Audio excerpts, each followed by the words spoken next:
Have you ever felt like your whole world was collapsing? Like everything you built with sweat and hope fell apart like a sandcastle crushed by a rising tide? Maybe that's exactly where you are right now, sitting among the ruins of dreams you once believed would flourish, wondering if it's still worth the fight. Your heart is tired, your eyes filled with tears, and deep down you're asking, is there any reason to keep going? What you may not realize is that this very moment of pain holds something sacred, because where the world ends, God begins. It's in the silence of your heartbreak, in the muffled cries into your pillow soaked with tears, that God draws nearest. Life may be shouting that it's over, people might have turned away, your plans may have fallen apart, but God is still with you. And wherever He is, there is always a fresh start waiting, even if it feels like you're walking endlessly through a tunnel with no sign of light. Have you ever cried out, "Why me? Why does it always seem like my path is the hardest?" I get it. Those questions cut deep. More people than you know have felt that same exhaustion, tired of hoping, tired of trying, tired even of existing. But what if what feels like your breaking point is actually the beginning of a divine assignment you haven't seen yet? In the Bible, Job lost everything: his children, his wealth, his health, and still he said, "The Lord gave, the Lord took away. Blessed be the name of the Lord." This isn't about religion, it's about trust, believing that even in confusion, God is still writing your story. Maybe you've heard the saying, God writes straight with crooked lines. When all we see is a mess, He sees the masterpiece. He sees what you don't, knows what you can still become, and understands why you haven't given up even when you wanted to. That small voice inside whispering, "It's not over yet." That's the Spirit of God reminding you that your story isn't finished. You can do this too, you know that? Do you realize how strong you truly are and how much you've already overcome to get here? Think back. How many times did you believe you couldn't go on? And yet here you are, breathing, fighting, and still searching for answers. That alone proves something powerful. Your journey isn't over because something great is still waiting for you ahead.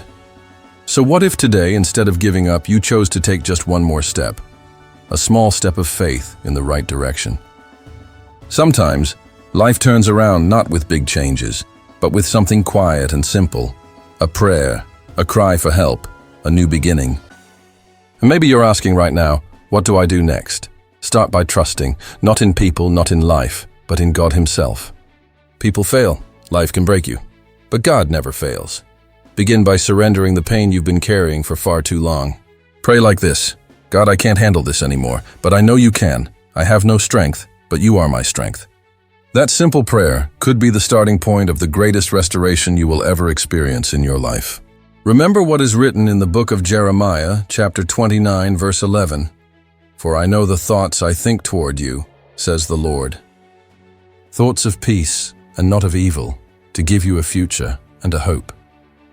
Do you understand the power behind those words? God has already planned your ending, and it's not a tragic one, not lonely or broken, but full of peace, purpose, and redemption. So don't quit before you witness what He's written for you. You may be in a battle, but the war is not over yet. If God is in control, then the victory is already certain. Embrace that truth. Breathe in deeply. Wipe away the tears. Not because the pain is gone, but because today you made a decision not to give up, and that decision changes everything. There are parents who blame themselves for not being able to give more. Young people who live with the feeling that they'll never be good enough, and elderly ones who feel forgotten. Adults are so busy trying to keep everything together that they barely have time to actually live. And yet, deep down, we all want the same thing: to be loved, accepted, remembered. And here's a truth that can flip the script in your life. You are already seen by the one who matters most, the one who knows you more deeply than anyone, God. And no amount of loneliness can erase that. Even if silence surrounds you, God still speaks through it. And even when you feel worthless, He calls you His child. You might think no one understands you, but God knows every detail of your heart, even the parts you try to hide or don't fully understand yourself. Think about real situations. How many times have you opened up to someone and felt like they didn't really hear you or couldn't truly see your pain? How many times did you want to speak but stayed silent out of fear of being too emotional, too weak, too dramatic? How many times have you swallowed your pain just to keep peace or avoid worrying others, then laid in bed with tears soaking your pillow, pretending to be okay? Hear this. Your pain is not too small for God. Your struggle, even if invisible to others, matters deeply to Him. You may feel alone, but there are angels around you, fighting for you even if you cannot see them, and God's presence doesn't depend on your feelings. His presence is real, constant, and faithful. So ask yourself, how many times did you think you couldn't make it, but you kept going anyway? That wasn't just your own strength. That was God carrying you through it all, placing people in your path, sending signs and words like this one right now. You've probably heard of Dwayne "The Rock" Johnson. There was a time when he hit rock bottom, broke, rejected, lost, and he thought of ending everything. But he chose to keep going, and later he said, "The only thing that kept me alive was knowing that even if I couldn't see the future, something bigger was guiding me." Today he's an inspiration to millions, but before that, he was just a man trying not to drown, just like you might be right now. The pain of loneliness can be paralyzing, but it can also be an invitation to turn to God and say, "Lord, I feel alone, but I choose to believe you're here." That simple prayer can become the bridge between despair and hope. And if you're not sure, here's something you can try today. Start and end your day with a moment of silence before God, just you and Him. Talk to Him like you would talk to a friend. Tell Him what hurts, what drains you, what you can't carry anymore, and then be still. Listen, feel. The answer might not be instant, but peace will come. That peace will be the sign that He is with you. You are important, not because others say so, but because you were created by a God who planned every detail of your life. You are not a mistake. You are a masterpiece. And the author of your story is still writing. So don't close the book now. You matter, even if others can't see it, even if you're struggling to believe it yourself. God has already spoken over your life. With everlasting love I have loved you. Therefore with loving kindness I have drawn you. Jeremiah chapter 31 verse 3. So today, take a deep breath. Hold on. You are not alone. You never were. You are not finished, and you never will be, even when the pain you're feeling now feels unfair and too heavy for your heart to carry. It might seem unbearable, and maybe it is, but here's a truth many don't see in the middle of heartbreak. Pain isn't ending you, it's reshaping you. As hard as it is to believe, some of the greatest strengths you will carry in this life are born from those raw wounds and silent, lonely nights. Those nights when you thought you wouldn't make it to morning, when no one showed up, when the world felt completely empty around you. Have you ever stopped to think how many times you tried to run from pain, telling yourself, "If only this had gone differently, I'd be better now"? But maybe what you haven't realized is that every fall, every disappointment, every rock-bottom moment was building a strength you never imagined. In the letter to the Romans chapter 5 verses 3 and 4, it says, "Suffering produces perseverance, perseverance character, and character hope." How powerful is that? The Bible never promises a pain-free life, but it reveals that pain has a purpose, that it's not punishment, but a process. A process that, if you don't quit halfway, will take you to levels of maturity, clarity, and faith you'd never reach any other way. Let's be real. How many people today are still paralyzed by what happened years ago, still carrying childhood trauma like invisible chains? People abandoned early, told they were never enough, betrayed, mocked, used. People who heard more insults than love growing up. And now, even as adults, they carry that weight like a life sentence. But here's the truth. You are not what was done to you. You are what God can do with your story, even after all the harm, all the loss, all the pieces that seem beyond repair. Maybe you wonder, how can something so painful turn into something beautiful? The answer lies in who's holding the pen to your story.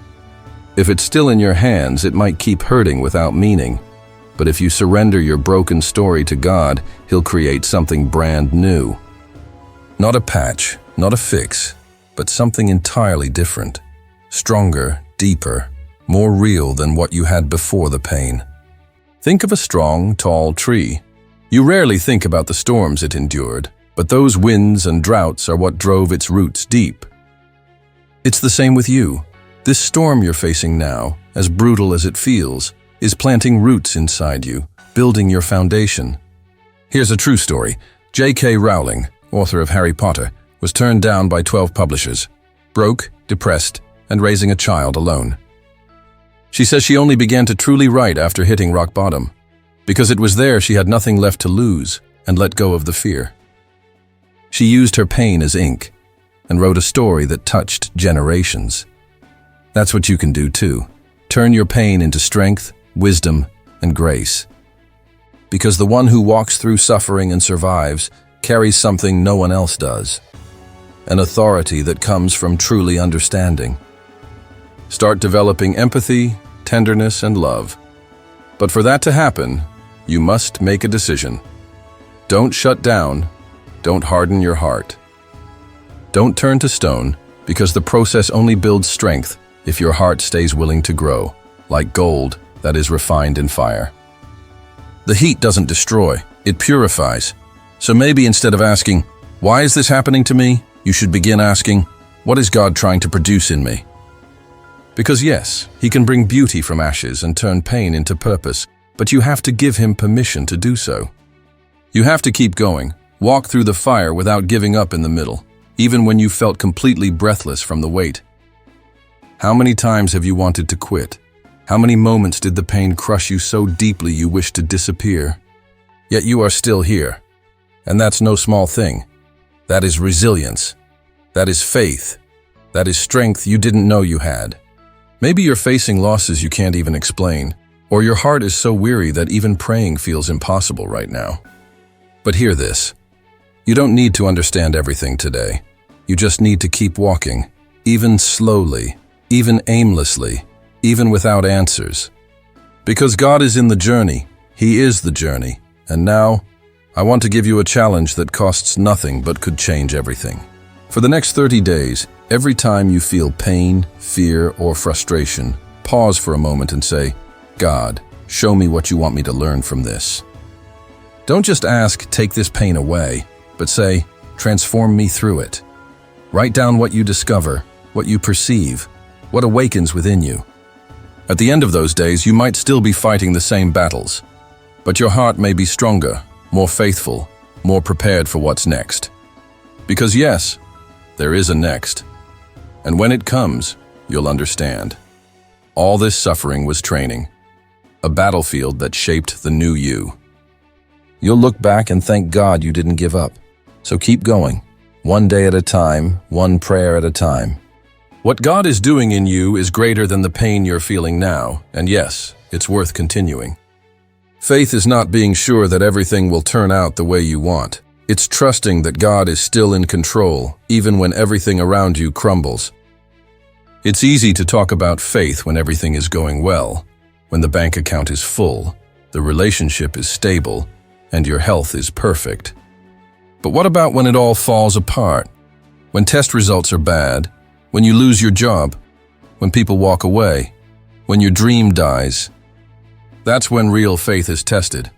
How many times have you wished you could see the future just to know if continuing is worth it? Ever wanted to skip this whole phase of life like pressing a fast-forward button? Or thought, if I just knew it would work out, I'd hold on a bit longer? But faith doesn't work that way. It won't give you the full map, it just gives you the next step. And it's in that step, the one you take without seeing the full path, that the supernatural begins to unfold. In the book of Hebrews, chapter 11, verse 1, it says, "Faith is the substance of things hoped for, the evidence of things not seen." That means you don't have to see it to believe it. You have to believe before you can see. Faith is the bridge from where you are now, hurt, tired, and uncertain, to where God wants to lead you. Crossing that bridge takes boldness, because sometimes it feels narrow, shaky, even dangerous. But it's the only way forward. Many people are waiting for their life to improve before they believe. But the truth is, it's belief that transforms life, not the other way around. Faith is the engine of breakthrough. It moves you when logic freezes you. It propels you when fear tries to hold you down. And it restores you when your strength runs dry. Maybe right now you're longing for a sign, some assurance that says, it's going to be okay. But instead, perhaps God is whispering, trust me, even when you see nothing. And that's not because He wants to test you. It's because He wants to show you that you're made for more than what your circumstances suggest. Think about this. Maybe you're facing a crossroads, a new job that feels uncertain, a possible move, a family challenge, or a difficult medical decision. Everything feels like a sea of doubt, and the fear of making a wrong move can leave you paralyzed, stuck, unable to decide. But here's what you need to remember. Faith doesn't require human certainty. It requires complete dependence on the divine. Faith, in that context, is not blindness. It's vision beyond what is seen. It's trust that walks even when the path isn't clear. Look at this real story. Nik Vujicic was born without arms and legs. Can you imagine the pain, the bullying, the deep sadness he faced? At only 10 years old, he thought about ending his life. But something inside him whispered, this isn't the end. Today, he travels the world spreading hope, not because everything got fixed, but because he chose to believe even without seeing or understanding. And now I ask you honestly, are you willing to take a step of faith even without guarantees, even if your voice trembles? God never demanded perfect faith. He only looks for a heart that's willing. Faith the size of a mustard seed can move mountains, Jesus said. This is a spiritual discipline of faith. For the next 21 days, begin every morning by speaking a bold declaration aloud. Even if it's just a whisper, say, I walk by faith, not by sight. God is in control, and I trust His plan for my life. Write this phrase down and post it where you'll see it often, on your mirror, the fridge door, or the dashboard of your car. And every time fear tries to creep in, repeat it again, declare it boldly, proclaim it, because faith grows when it is fed.